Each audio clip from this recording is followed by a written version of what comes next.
Alright everybody, welcome back to the channel. Got something a little different than a side-by-side today. We're working with the Jeep, AMOffRoad. We're affiliates with them, and they were kind enough to send us these new fog light LED covers.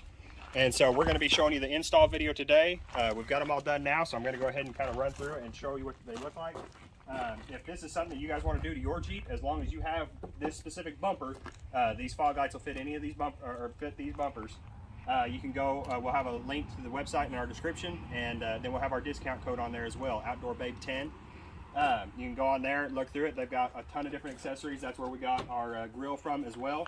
And now we're going to have these lights. They've got bumpers, and they do products for Jeep, Ford, Toyota, all kinds of different manufacturers, all kinds of different products. Let me show you what these look like real quick.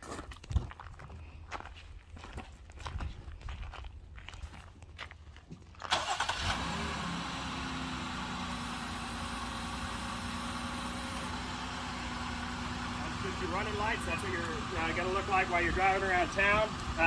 If your lights are not on, they won't be on the way we installed it. But this is going to be your running lights, and then I'll show you your blink.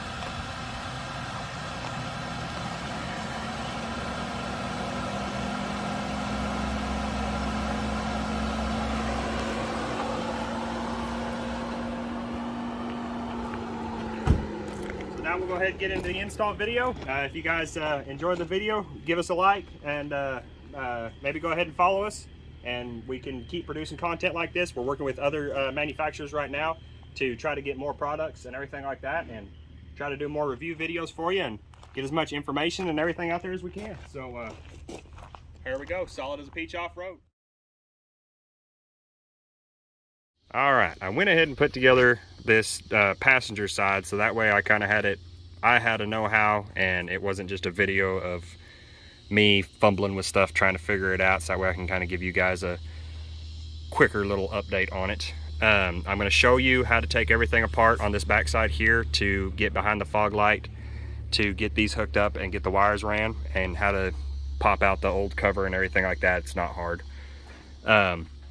Then what we did is there's going to be a couple spots where you're going to have to like drill some holes, or I used my utility knife and cut some holes so that way I could get the wires through with the fog light. I will show you that on the other side, but there will be just a little bit of cutting. It's nothing crazy. This entire project is something that even if you have little to no know-how of how to mess with vehicles, hopefully I should be able to break this down good enough for you that you can get it knocked out. Coming up in here, I'm going to tape all this up. What I ended up doing is the brown and white wire that is coming into your daytime running light is what you're going to attach your red wire to, that's coming from the harness of the lights. And so what I did is I just cut them and butt connected them together. You can do it however you want to do it. I tried using some of these quick clips at first, and they have too big of a gap for as tiny a gauge this wire is, and so I couldn't get them to stick very good. And so I went ahead, I butt connected them. I did heat shrink butt connectors on there, and then I electrical taped it as well. My brother hates me for it, but I am a firm believer in electrical tape, especially when it comes to wiring on something that might see some water or outside or anything like that. I'm going to heat shrink it, I'm going to electrical tape it, I'm going to make sure I can do everything to make sure that it is not going to get any water in it. So your white and brown wire on your main wiring harness from the Jeep coming in, that's what you're going to tap your red wire into. And then your white and green wire is going to be your blinker. And so that is what your yellow wire that's coming from your light, your yellow wire, trace it up however you want to trace it up, and then plug that one into your white and green. And so how this system works is this little junction box I've just got tucked up here. This little junction box has to have power for your blinkers to get power. And so how that works is when your running lights are on, that's sending power to this red wire, that's sending power to your lights. Your lights are on. When you turn your blinker on, turns your blinker on. Now, if you're running with your running lights off, then there's going to be no power for your blinkers up here on the front. So nothing's going to happen up there unless your running lights are on. I was going to look into trying to find a accessory wire, a key on accessory wire, and plug into that, so that way as soon as the vehicle is turned on, these lights constantly had power, the blinkers constantly blinked no matter what light mode you're in. But we got a appointment this afternoon that I'm needing to get to, and I was just flat running out of time. This ended up taking me more time than I expected, trying to find the diagrams and everything like that I needed to find. But again, just to reiterate, it's going to be red power wire to your white and brown striped wiring harness on your Jeep, and then your yellow wire is going to go to your green and white striped wire on the wiring harness of your Jeep. And then for my ground, instead of running to the battery or anything like that, there was this bolt right here, so I just put a connector on the ground wire, undid that bolt, stuck that on there, sucked it down. That works just fine. All you have to do is ground out to your frame somewhere. You can run it all the way back up to your battery if you want to, but it's just a lot of extra wire and extra things hooked up to your battery that's not necessary. You can just find a ground that's near it right there, hook that up. Then we got it all now I got it all just tucked up right around here, put some zip ties in here, hold everything still where it needs to, goes right around this mount right here.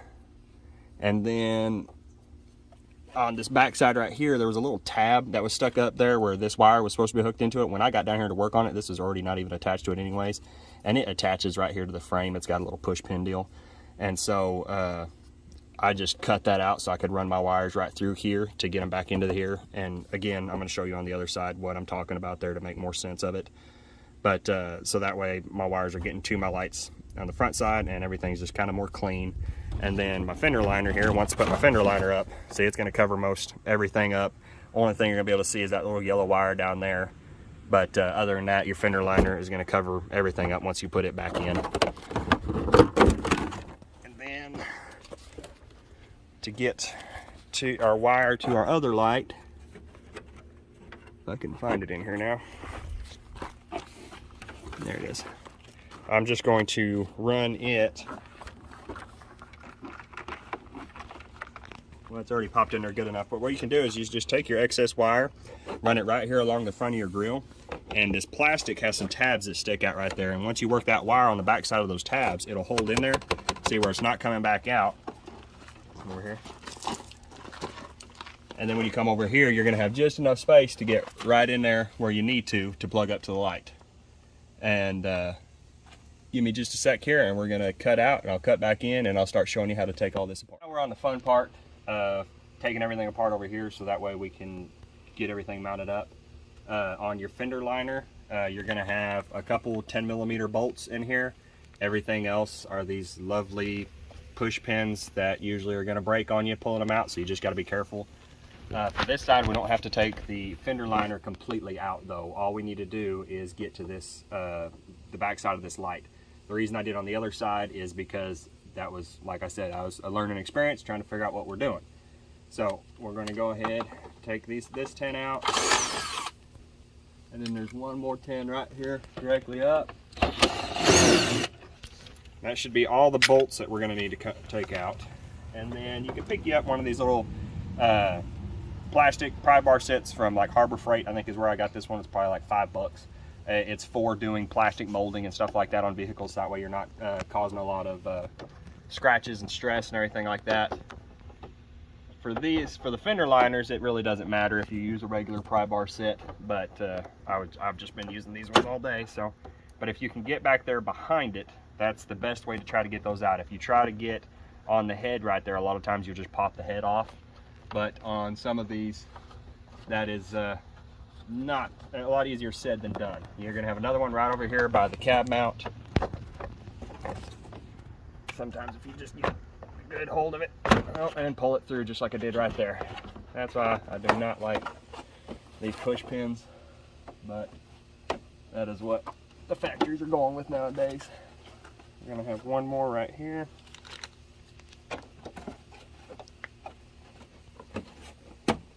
Just try to have patience. I'm probably the last guy that should be telling anybody that, but try to have patience when you're doing it, so that way you're not breaking stuff and tearing things up. Got one more right here we'll undo. I think that'll give us enough access. We can just kind of fold that down out of the way, hopefully. All right, back at it. We just tuck that down there with a screwdriver, keep it out of our way so it quits hitting me in the face. All right, now right up here is your wiring harness that we were talking about on the other side. This is what it's going to look like when you open up that fender. It's going to have a little bit of electrical tape on there. Get your trusty dusty utility knife. Go ahead and just slice that off there. And when we're done, we'll put some more tape back on it so that way we keep it all tidy and cleaned up so that way nothing gets caught or rubbed or nothing like that. But undo that. Now on this side, all we're needing to get into is going to be that white and green wire. Because the way these lights are set up, you only have to have the power going to that junction box, and then from the junction box it feeds out to both different lights. So on the other side there, we wired up the junction box and wired it to that passenger side. And so once we get over here, all we got to do is hook up the blinker, plug in our connection, and we're good to go. Electrical tape being a little bit of a pain in the butt today. There we go. All right, so that fans everything open. So see, this is our white and brown wire. This is what we tapped into on the other side. I guess for some reason, if you wanted to hook it up backwards, you can hook it up over here, but the way the harnesses and everything is set up for these lights when it comes, it's really designed to be hooked up on the passenger side and then ran over to the driver's side. You would have to cut these connections and extend your wire, and you would just cause yourself a whole mess of headache to try to do it the other way for some reason. I don't really know why you'd want to. But that white and brown wire is what you're connecting to on the other side. And then our green and white wire is what we're going to connect our yellow wire here to. Now this is another, just up to you on how you want to connect these. If you've never done it before, what I am doing is got me a butt connector set here, and get you a heat shrink butt connector. All right, we're gonna have a goofy little clip it there in the video because good old Southern Oklahoma heat overheated our camera and it shut down on us. So back to it now. On your green and white wire, this is how I'm doing it. Like I said, however you feel like you want to do it, do it. I'm sure the internet's gonna judge me for not doing it the right way and blah-de-da-de-da, but this is how I'm doing it. Get your wire stripped off each side. All the tools I'm using, I'm not sponsored or nothing, but all the tools I'm using are Harbor Freight. I am the poor man's mechanic. My daily job is not vehicles. My daily job's in a warehouse. So everything I got is Harbor Freight. It's cheaper, easier that way. I can build up my tools, and hell, I've never had any of it fail me, and any of them that did, I was able to take back and get fixed or get warranted. So shout out to Harbor Freight for helping out the poor people. On this, you're going to take your wire up here. Now it's all depending on how, be careful not to lose your wire. All depending on how you're going to wire it. I'm going to try to tuck this up here the same way I did the other one. And so what I'm going to do is I want it coming into the bottom of my butt connector. I screwed up on the other side, did it on the top. We're not going to show you that too much, but I'm going to at least tell you about it.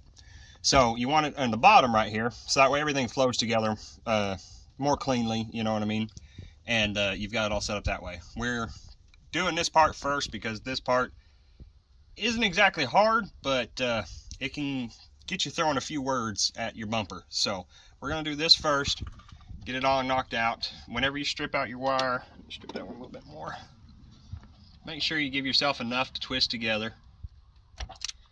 And like I said, some of you are going to be watching this video going, yeah, stupid, we know how to put together a butt connector. But if somebody's watching this that doesn't know what they're doing, never done any of it, I want to try to make it as best I can so that way they can figure it out and learn from there. That's the only way you learn how to do something new, is trying it. So if you got somebody else making a video and showing you how to, it helps out a lot instead of having to just fumble in the dark by yourself. So you take your two ends that you're putting together, twist them together, put your butt connector on there.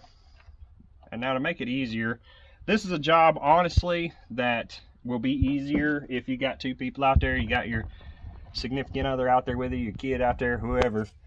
But if you got somebody out there to kind of help you, just help feed stuff or hold stuff up or whatever, you know what I mean? It's always easier to have a couple people on a job. So get your bottom end connected, secured that way. Get your top end right in there. That's the fun part with this kind of stuff, is they don't usually leave you a lot of play, so you don't have a lot of room in here. Get that connected in there.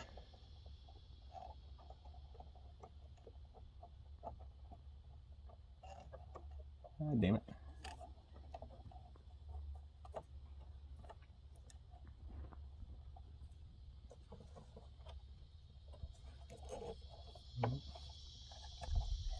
Making myself look like a buffoon here.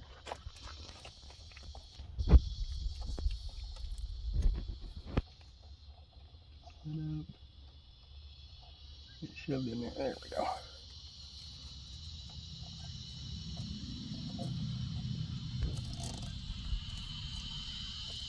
Always give her a good tight squeeze. Give her a little tug on each end, make sure she's not going anywhere. I've got a heat gun to properly do my heat shrink with, but we just recently moved and I can't find anything. So, cheap little lighter it is. Shrink that down. And then, like I said, I am the firm believer in the good old electrical tape to help seal that up as well. Usually you can take a piece of, like an extra piece of heat shrink or something over that and seal up the whole thing. But like I said, can't find anything, so we're working with what I got today.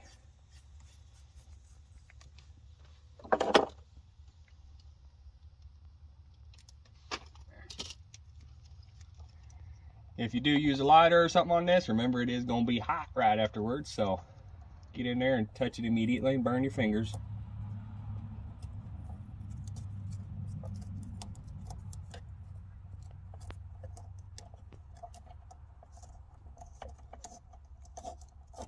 That was a joke, by the way.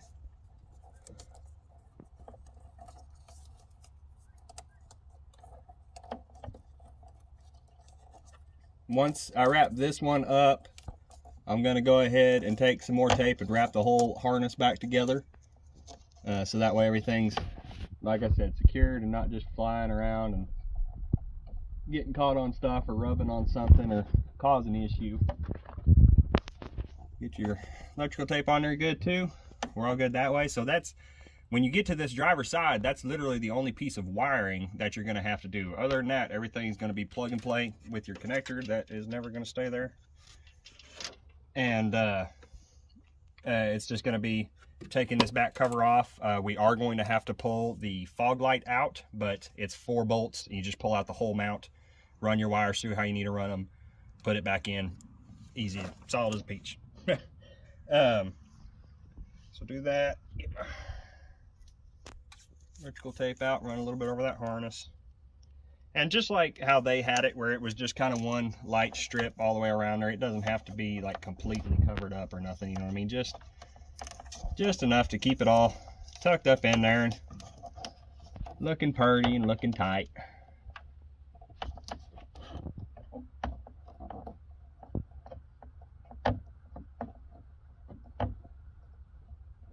And there we go. We're going to be done with that portion. So now we're going to start on these. Now, again, we have these fun little push rivets. It's best if you get 2 flat heads because it's got a little opening on the top and an opening on the bottom. And just pry them out. Like I said, these things never go how they're supposed to. You watch any of my Yamaha videos, that thing doesn't have half the ones that were in there from the factory. Once you get it started out like that, you grab you a pair of pliers, work it out, and there you go. So that's how these things work. For anybody that doesn't know, when you push that in there, that pushes in, collapses, gets in there, and opens up. And then when this pushes shut, that pushes it back open so it doesn't come back out that hole and doesn't allow this to flap or move or anything like that. Why they can't just put a nice little 10mm bolt in there is beyond me. But if you break them, you can get them on Amazon, and yeah, we'll add that to our Amazon list of things that we use or things that we have bought, and then you can just pick them up that way. Oh, see, that's, if you get them right, that's usually how they come out, is just nice and easily like that. But they can be a pain in the butt sometimes. And this is a job that you don't necessarily have to have her jacked up like we do and have the tires off and everything like that. But it just makes it a heck of a lot easier to work in here. where you're not working around a tire and everything like that. Maybe if you have stock wheels and tires and everything, it won't be that bad because it doesn't take as much fender space. But we got 35 by 12.5 Patagonias on here, and so they take up most of our fender space in here, so it's a lot easier to just go ahead and jack it up. Always make sure you do it safely. We got the jack sitting under it, and then we also have jack stands. I always try to double and triple all my stands and everything like that. I used to be one of those ones that was just like, oh yeah, safety third, you know, until I had one morning we left the truck jacked up overnight and came out the next morning, and I said, man, that truck's sitting a lot lower than what it was last night. And I had forgot to chock the front wheels, and it slid forward and sat right down on the ground on top of my jack and bent my jack handle. That was the only big jack I had at the time, was sitting underneath the truck. So we had to use a couple little smaller jacks to try to work it up and work it back and forth, and it was a freaking mess. I'm just glad nobody got hurt. Nothing got tore up other than the jack handle got bent a little bit. And that one we were lucky and come out safe, but it was something that I was working underneath and all around that truck all day that day before, and so it's something that could have easily come down and crushed my little pea brain. So now I always make sure I got my jack stands in there and everything like that. It's best to work on a concrete floor, but if you ain't got one, try to do like what we did, put down some plywood or some 2x6s or something and try to just secure it a little bit. Now, let me see that real quick. Down here, if I can get this to focus on there. Right back in here is your last push rivet. It is a pain in the freaking butt to get to. And I will tell you on the other side, when I put all this back together, that one is no longer there. You're gonna have that one there, and you're gonna have this big rubber one right here. The big rubber one, I'll show you kind of a trick on how I got that one out. But first you gotta get all these little plastic ones out first.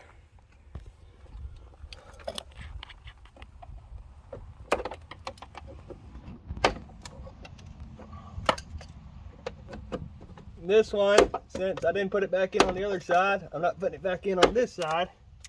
I don't much care what condition it comes out in. What do I do with my pliers? Oh, they're underneath me.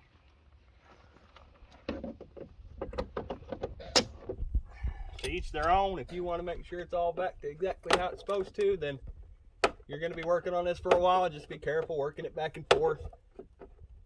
But like I said, I know that this thing's no longer going to be in existence for me. So I don't care how it comes out. It's just in a really goofy spot that I'm sure the engineers, when they were designing that, were just laughing their butts off about the people trying to get it out of there. All right, I'm gonna have to go grab my needle real quick. All right, got that one out. Now, on this big rubber one that's down here on the bottom, what you can do is you can just pull this flap up and you can get where you can see the top of it right there. I don't know, I'm gonna try to stick the screwdriver in there, hopefully you can see it. But that's it right there. And so what you can do is just hold that flap back, get your screwdriver on top of it, and help kind of push it down. I think I got it. Oh, there we go. And this one, it's goofy. It's the same kind of deal, only it's just a lot bigger. But put that down there. Make sure you try to keep track of all your stuff. Keep it in one spot so you're not putting it back together and forgetting where it's all at. And then once you get all those undone, it's just a fun little process of trying to work it out of there, and it's going to slide out towards you.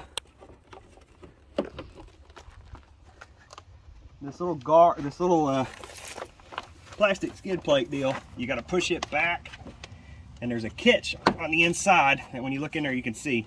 Once you get that popped out, work it, it'll work towards you. We got all kinds of redneck mud still falling out of this thing from a year ago. All right, so once you get that back plate out, come back over here, bud. Once you get that back plate out, you're going to grab a 7mm socket. Trusty dusty impact. And there's just these 4 bolts in the 4 corners of this fog light housing.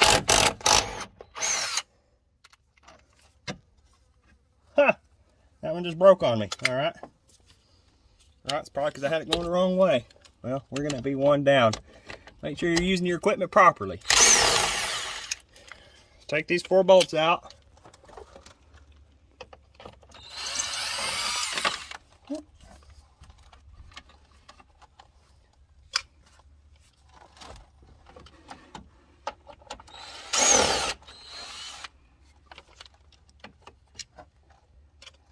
Once those are out, then your fog light can remove, and you can just sit it right there, so that way we got access to that point. And then right here is another little 7mm bolt. Undo that one, and that is undoing your front cover that you're going to take out and be replacing with your lights. Sit that down there. They're all the same size for the fog light or that cover, so you don't have to keep them separate or nothing like that. Once it comes to the cover, just be careful, kind of picky a spot to start. These plastic ones, I was having a hard time getting them in there, so I was using my flathead. Up here looks like a little bit easier spot. And you just, nice and gently, just work it out of there. Once you get one side going, just kind of follow that all the way around.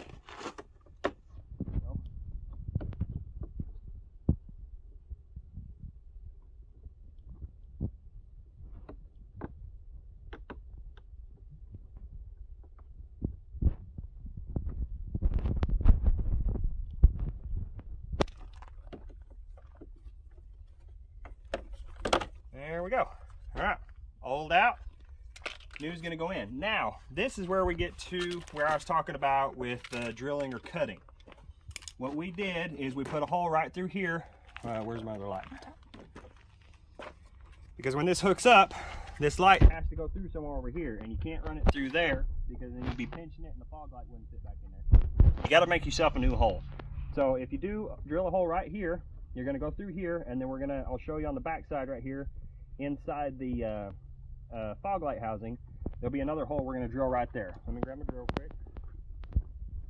Alright, so we're going to put our hole right here. I got kind of a ghetto rig set up, but I got a bit holder that I just put a step-up bit in.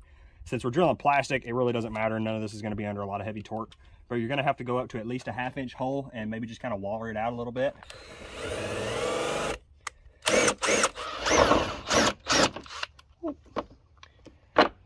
And then make sure it's big enough to fit your plug through. And we're just too small, so once you get it to that point, it's all plastic, so just extend them sides out just a little bit.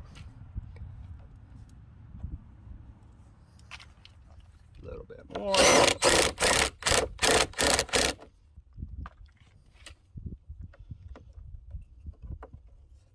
Alright, that goes right through there. And we're not going to completely mount this up yet. We're just going to kind of sit it here so that way we get our holes and everything like that correct on the back side. On the back side here, where we came through at was right in here, because this is all just hollow in here. If you wanted to, I mean, you could take all this apart, but there's a lot of plastic, a lot of bolts, and it's a lot easier to just run your little hole through there and work your plug through there.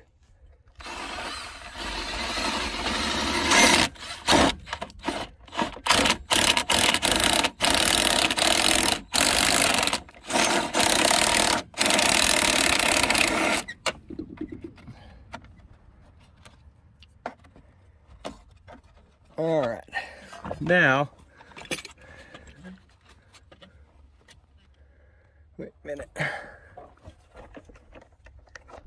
Oh, this one is actually opened up right here. Well, there you go. I just drilled that hole for no reason. It's not like it's going to affect anything, but on this side, there's actually an opening right through here that takes you all the way back here to your wire. And so you just kind of fish it through there, grab it with a pair of pliers. All right, I'm gonna hold this if you'll fish that wire in over there, babe. Go up with it. Hold it, stop feeding it through, just push it up, or hold it up. Take it up higher.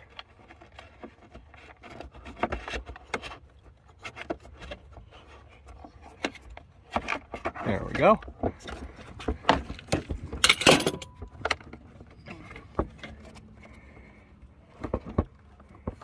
No, actually we did need that hole, I forgot. Okay, so this is why we need the hole. So you take it back through here, so that way you can put your fog light back in there and there's no interference and there's no issue. So you drill the hole in the side right there, run your wire through it, and then we're gonna connect and plug everything up right through here.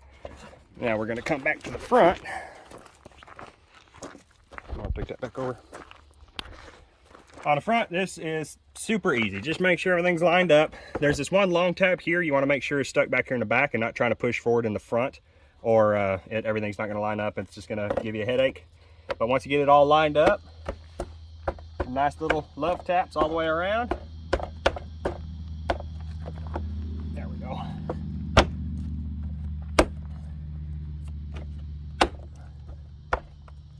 Make sure everything's in there solid. Make sure all your gaps are good. And there you go. We've got the front light mounted up. So now, let's see how I ran that. Oh yeah, I ran that to the back side of that.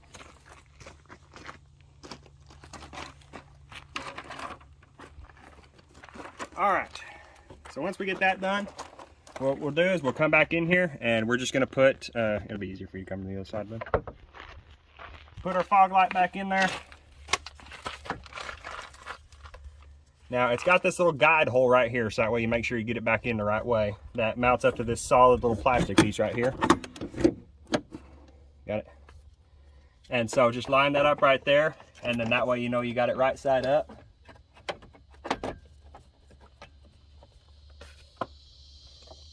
Grab your screws.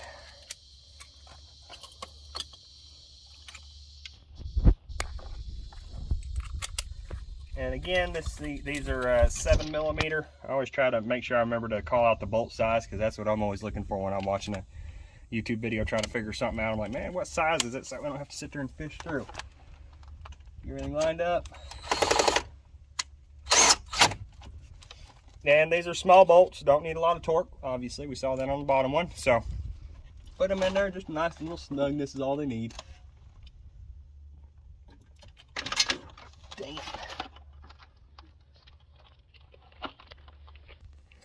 All right, once you got your fog light back in there, then this connection here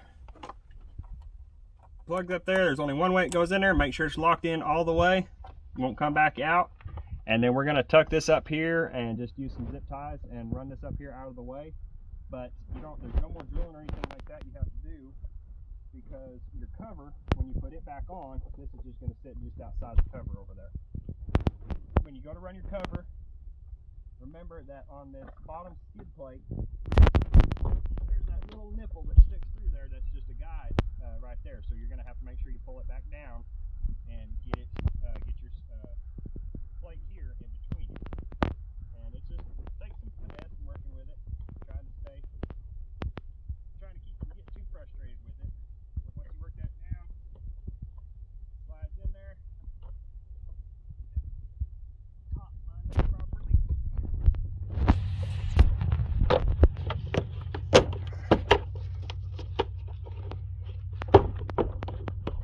So close.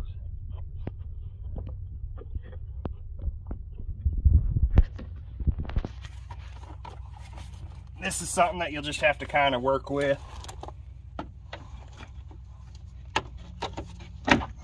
It can be frustrating, like it is right now.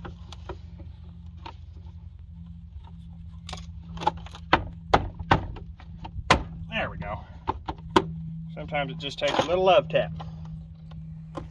All right, now I'm not going to bore you with all this, but then all your push pins are just going to go right back in there like they came out. Make sure your pin is pulled out, and then once you get it in there, you push your pin back in. Get your holes lined up. Still just a little bit more. All right, we're gonna get this all buttoned up and the fender will put back together. One thing I forgot to mention is on the back side, when you're taking out this screw that after we take off the back cover, and there's that screw on the back side.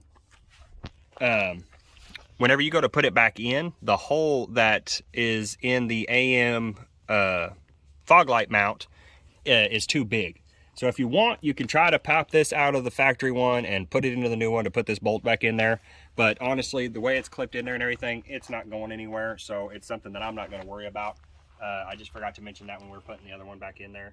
But so if you try to put that bolt back in there and it don't go back in there, that's wise. It's not really designed to go back in there. Like I said, if you want, you can try to take out the factory one and put it in the AM one, but it's honestly just another step that I don't feel is necessary.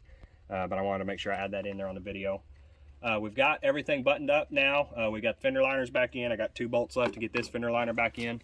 But other than that, that's pretty much it. It's a install that, as long as you got somebody helping you, I'm gonna tell you to make sure you give yourself an hour and a half, because it's all just kind of the dealing with getting the mounts out and the plastic rivets popped out and everything like that. But once you get all that going, and now that I've already gone through there and I kind of figure out the wires for you, you know what I mean? That's the easiest part there. That's what took us the longest, was sitting there going through trying to find all that. I was trying to do this video where I didn't make it 30 minutes long, you know what I mean? Trying to show you how to do all this, which I think we're gonna end up being at that point anyways. But I was just trying to give you as much information as I can.